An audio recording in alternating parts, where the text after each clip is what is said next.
معاكم دكتورة إلهام عبد الناصر، أخصائية الجلدية والتجميل من عيادات بيوتيفول. النهارده هنتكلم عن الفيلر. ايه هو الفيلر؟ الفيلر هي ماده هيالورونيك اسيد، ودي ماده طبيعيه موجوده في جسمنا، عشان كده الحقن فيها بيبقى امن تماما لو تم الحقن بطريقه كويسه. طيب بنحقن الفيلر فين؟ اول حاجه ممكن نحقن الفيلر تحت العين، ده عشان نعالج بيه مشكله الهالات السوداء الموجوده تحت العين. ممكن نحقنه فين تاني؟ بنحقن كمان في الخدود. حاجه من الاثنين، اما عشان خاطر نعمل ليفتنج شد للخدود، او عشان نعمل فوليوم او نستعيد شكل الخدود تاني اللي راحت اما نتيجه التقدم في العمر او نتيجه مثلا دايت قاسي حد عمله فالخدود نزلت تاني. طيب ممكن نحقنه فين تاني؟ نحقن خط الابتسامه. نحقن خط الابتسامه اللي هو بيبقى موجود من اول الانف لحد الفم.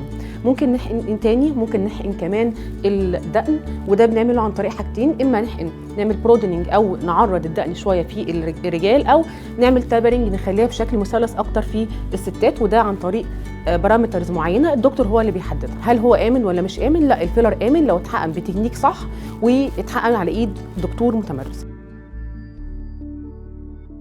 معاكم في عيادات بيوتيفول دكاتره الجلديه متخصصين، عشان كده انت في امان. دمتم بخير.